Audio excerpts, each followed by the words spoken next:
Halo Sobat Bola, apa kabar? Semoga semua sehat Baik, selalu ya. Amin, amin. amin. Indonesia, Timnas U17 baru saja usai melangsungkan laga pertamanya di Piala Dunia U17 di Surabaya melawan Ekuador. Wah, ini bagus sih. Hasilnya menurut saya bagus nih, satu-satu Betul. imbang ya. Iya. Bro Ipung, ini sebuah kegembiraan atau seperti apa nih, Bro? Ya, kalau kalau melihat ya dari jalannya pertandingan selama 90 menit, ini adalah hasil maksimal yang bisa diraih Indonesia. Karena dari sejak awal memang kan Indonesia sepertinya akan menurunkan formasi yang lebih menyerang gitu loh, Bro. Dengan menempatkan empat back, kemudian tiga tengah dan tiga di depan. Sementara tiga di depan posisi sebagai pemain-pemain yang katakanlah bisa sebagai mobile, bisa turun ke tengah itu adalah ditempati oleh Afrizal Rizky dengan Jihan Fahlevi. Mereka adalah pemain-pemain sayap yang bisa diharapkan memberikan crossing-crossing bola kepada Arkan Kakak sebagai striker gitu loh. Nah, puncak permainan Indonesia memang dari sejak awal Indonesia kan berusaha untuk melakukan serangan-serangan ya. Dan di sini karena permainan Ekuador sendiri sepertinya masih mencoba meraba meraba apa yang dilakukan Indonesia. Makanya ketika mereka melakukan gaya bermain yang mungkin lebih berhati-hati, mereka juga mencoba menempatkan lima pemain di tengah. Karena mereka berharap sekali bahwa lini paling vital dalam sebuah permainan kan ada di lini tengah. Mereka menempatkan lima pemain di situ. Tiga di belakang, kemudian dua di depan gitu loh. Ya, artinya keseimbangan ini memang dibutuhkan oleh Indonesia ketika melakukan mulai melakukan penyerangan-penyerangan dan puncak dari permainan Indonesia itu terjadi ketika gol dari Arkan Kakak terjadi. Nah, di sini Afrizal Rizky itu dengan keberanian berusaha menyisir dari sisi kiri, dari sisi kanan pertahanannya Ekuador dan dia berhasil mengelabui atau melewati bek kanannya Ekuador dan kemudian melakukan umpan ke tengah. Dan di sini posisi Arkan Kakak bagus ketika dia menyambut ini ya umpan dari Afrizal Rizky. Tapi sayangnya permainan Indonesia bisa hidup hanya sampai pada menit ke-21 pada Waktu saat gol. gol itu tercipta. Oh. Nah, setelah menit 21 keadaan menjadi berbalik. Hmm. Ekuador yang punya apa ya semacam target bahwa mereka harus mengambil angka penuh dari Indonesia, Hmm. itu intensitas serangannya sudah mulai dilakukan. Hmm. Terutama sekali mereka memanfaatkan sayap kanan mereka yang diisi oleh Sanchez ya. Di sini Sanchez berusaha untuk sebetulnya diredam oleh Andre Pangestu. Cuma Ya. sayangnya Andre Pangestu ini seringkali kedodoran ketika Hmm. berusaha menutup Sanchez dan Sanchez berulang kali melewati Andre dan melakukan tendangan-tendangan crossing yang berusaha disambut oleh striker-strikernya Ekuador Hmm. dan puncaknya terjadi di menit ke-27. Sayangnya ketika Sanchez melayangkan umpan ke tengah ke gawangnya Ikram, di situ tidak ada satupun pemain Indonesia yang Hmm. berusaha mengganggu atau katakanlah membayangi pergerakan dari striker Ekuador ini sehingga striker Ekuador ini dengan sangat santai, saya bilangnya, itu tinggal menyundul bola ya pasti gol lah dengan kondisi dia tidak siaga. Padahal seharusnya posisi ini yang berusaha melapis adalah pemain-pemain seperti Jidabin yang Hmm. sebagai pemain pivot.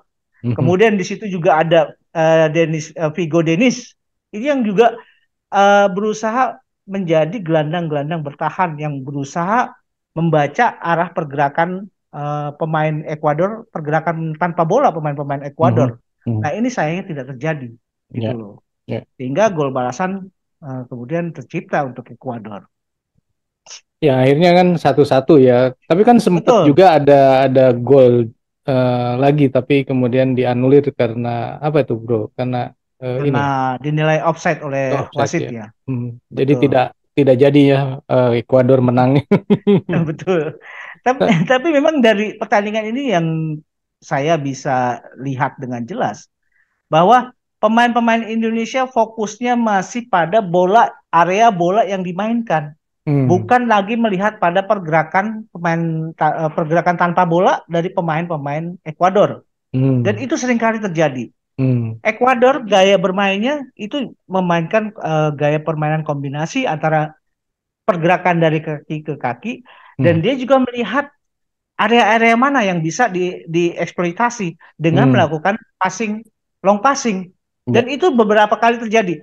Dan biasanya long passing ini dilakukan ketika akan melakukan penetrasi melalui sayap yang ditempati oleh Sanchez gitu loh. Hmm. Berkali-kali itu terjadi.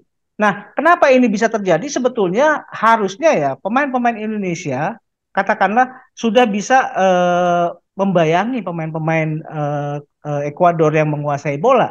Jangan sampai mereka diberikan keleluasaan untuk melakukan umpan-umpan long passing tadi gitu. Ya. Ya. Nah, sayangnya ini mungkin juga ini sebagai instruksi dari Coach Bima Sakti untuk Hmm. bermain middle block gitu loh. Ya. Jadi mereka terkonsentrasi untuk melakukan pertahanan di belakang. Hmm. Dan boleh dibilang setelah menit 21 sampai akhir pertandingan hampir-hampir tidak ada satupun peluang yang bisa terjadi untuk timnas kita. Jadi boleh dibilang ini sebuah hasil yang paling maksimal menurut saya kalau melihat dari Hmm. hasil dari gaya permainan yang disajikan di lapangan tadi gitu loh, Bro. Bisa jadi juga mungkin strateginya adalah mencetak duluan, setelah itu bertahan total gitu ya. Tapi kemudian bertahan totalnya tidak berhasil, jadi kebobolan. Mungkin nggak kayak gitu, bro. Sebetulnya gini, ketika Indonesia ya, saya mungkin ya punya analisa bahwa kenapa bisa pertandingan terjadi draw 1-1? Itu Hmm. karena Indonesia mencetak gol duluan. Saya Hmm. nggak yakin kalau Indonesia kebobolan duluan, Indonesia bisa bisa Menyamakan. bisa menyamakan kedudukan gitu loh. Hmm. Karena Hmm. kalau bayangan saya, begitu melihat pertandingan Indonesia sudah bisa menghasilkan gol, Hmm. seharusnya pemain-pemain Indonesia akan lebih tenang dalam dalam apa membuild up serangan. Ya. Tapi itu lagi ada beberapa kesalahan-kesalahan yang terjadi yang seharusnya bisa dihindari dengan di era sepak bola modern. Hmm. Ketika pemain yang menguasai bola berlama-lama untuk melakukan penetrasi ke dalam dengan berlari membawa bola, itu Hmm. sebuah kekeliruan menurut saya ya. Ya. Bisa jadi ini terjadi karena pemain yang menguasai bola tidak disupport oleh pergerakan-pergerakan Ya. temannya gitu loh. Ya. Jadi mereka kesulitan ketika akan katakanlah melakukan membangun build up dengan permainan 1-2.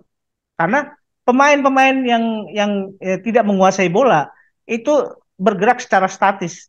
Ya. Tidak bisa mencoba Mencari katakanlah ruang ya. melakukan penetrasi atau Ya. menguasai atau mengeksploitasi ruang-ruang yang tersedia gitu loh, Ya. Bro. Oke, tapi bagaimanapun Indonesia berhasil meraih 1 poin ya, dan Betul. ya menurut saya nggak kayak Qatar-Qatar banget lah di Piala Dunia kemarin. Dengan 1 seri aja udah lumayan, alhamdulillah gitu ya. Apalagi Indonesia kan di Alhamdulillah. ajang Piala Dunia ini kan sebenarnya boleh disebut ya beruntung aja jadi tuan rumah kan. Kalau nggak jadi tuan rumah nggak Betul. akan kebagian kita jatah di sini. Betul, Nah, betul. kita kalau ngelihat ke di mana sebelum-sebelumnya kan kita selalu apa namanya merasa, waduh, coachnya ini nggak pengalaman nih kelas dunia gitu ya. Tapi Hmm. hasilnya dengan 1-1 ini, apakah ada sebuah apa ya namanya? Wah, ternyata Coach Bima bisa juga gitu. Ada nggak kayak gitu, bro?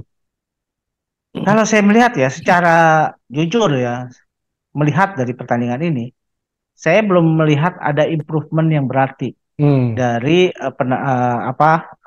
skuad U17 yang tadi bertanding gitu loh. Hmm. Hmm. Karena lagi-lagi ya itu tadi penyakit pemain-pemain Indonesia masih masih kelihatan ya. Hmm.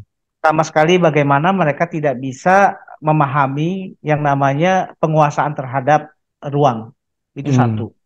Kemudian pemain-pemain kita juga terlalu cepat untuk melepaskan umpan katakanlah ya. Hmm. Kemudian ini juga pergerakan, katakanlah kan yang diinginkan adalah pergerakan atau permainan dari kaki ke kaki dengan cara yang lebih cepat ya. Hmm, Tapi hmm, ini lebih banyak mendelay. Itu yang hmm. juga agak mengkhawatirkan menurut saya. Ya. Dan satu lagi yang saya melihat ini bahaya sebetulnya ya, Hmm. karena kita akan menghadapi sebuah turnamen, tidak hanya satu pertandingan. Stamina. Saya Wah. melihat bahwa stamina pemain U17 kita rasanya kok ini ya kurang mencukupi untuk event sebesar ini. Hmm. Perbandingannya adalah bagaimana pemain-pemain Ekuador bermain secara Spartan selama 90 menit dan tidak Hmm. pernah kelihatan dia kendor. Ya. Sementara pemain kita itu gampang sekali terjatuh, kemudian ada tanda-tanda mengalami kram, Hmm. tanda-tanda mengalami cedera gitu loh. Hmm. Nah, ini yang juga harus diwaspadai. Bahkan ketika build up pemain kita melakukan build up serangan, itu kok lambat sekali untuk mulai bergerak gitu loh. Berat Hmm. sekali kakinya untuk melangkah gitu loh. Hmm. Ini juga yang harus diwaspadai gitu loh. Hmm. Jadi, apakah itu artinya bahwa Indonesia cuma bisa dapat poin pada laga pertama ini aja, bro? Ya Jangan memang ya, kita tidak jangan. kita tidak bisa menduga atau memprediksi hal yang demikian ya. Hmm, hmm, Karena biar bagaimanapun ketika pertandingan di awal ini kan pertandingan pertama biasanya hmm. pertandingan yang sangat krusial ya. Ya, ya. Pertandingan yang katakanlah perlu adaptasi lebih banyak. Hmm, Nah, ketika di pertandingan pertama kita sudah bisa menghasilkan sebuah angka katakanlah ya. hmm, Ini hmm. kan juga sebuah paling tidak memberikan mentalitas yang lebih baik Ya, menghadapi ya. pertandingan berikutnya. Nah, yang sebetulnya ya saya juga berharap banyak ketika ada satu pemain yang namanya Amar Berkic ya.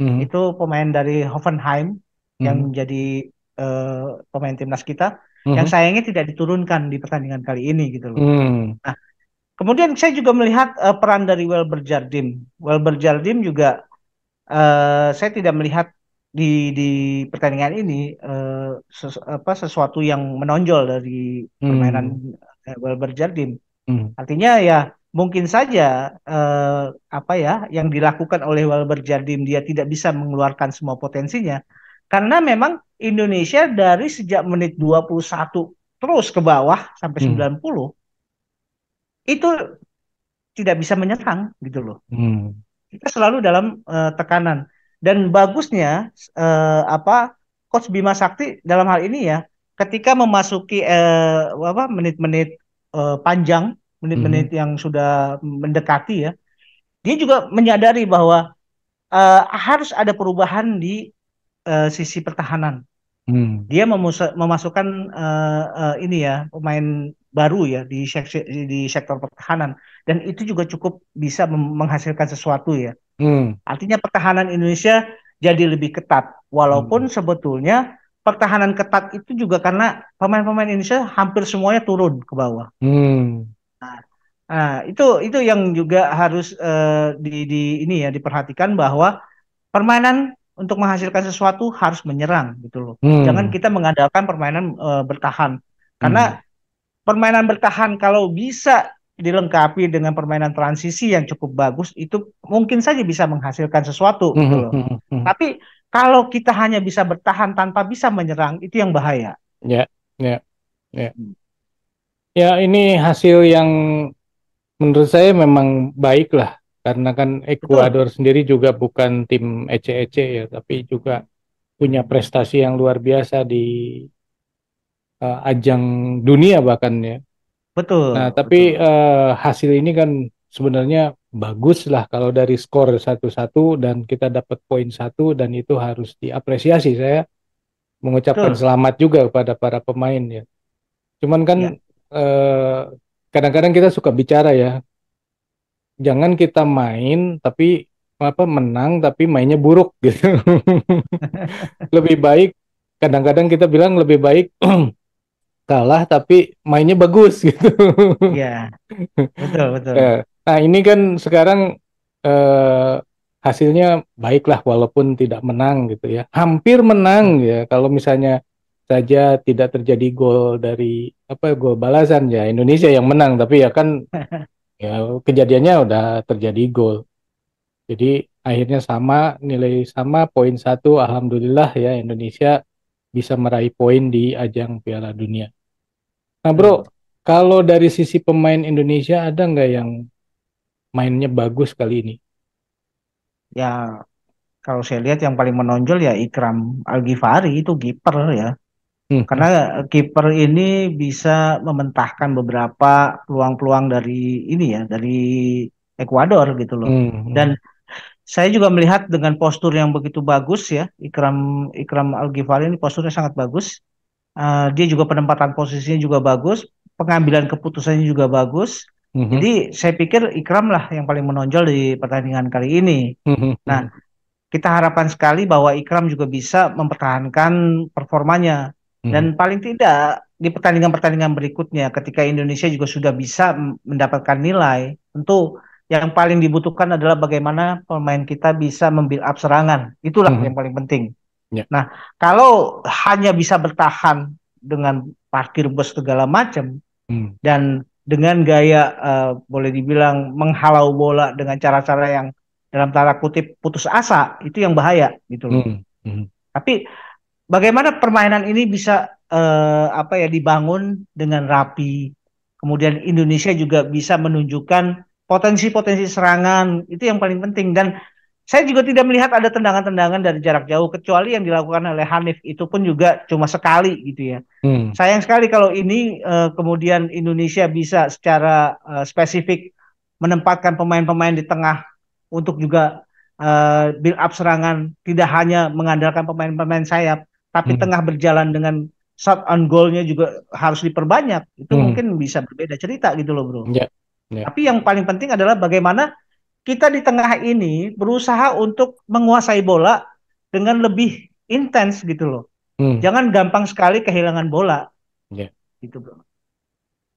Ah, ceritanya masih panjang ini di Piala Dunia. Paling tidak ada 2 laga Betul, lagi nanti ya, di grup. betul. Dan kalau lolos, kita baru ada pertandingan lagi yang lain ya. Tapi ya Amin. kita Mudah-mudahan harapkan lolos bro. lolos ya, mudah-mudahan ya. Kalau ngelihat lawan juara yang canggih aja ini kita bisa seri, mestinya sama yang lain bisa menang dong. Mestinya gitu bro. Ya begitu Kita ya. harap begitu. Ya. Iya. Oke sobat, segitu dulu obrolan kita mengenai laga Timnas U17 melawan Ekuador yang berhasil seri ya. Kalau menurut sobat sendiri ini seri ini karena memang strateginya itu-itu aja atau memang fisiknya juga lemah atau seperti apa? Silakan tulis di kolom komentar. Sekian dulu obrolan kita lanjut di video yang akan datang. Sampai jumpa. Bye. Thank you bro.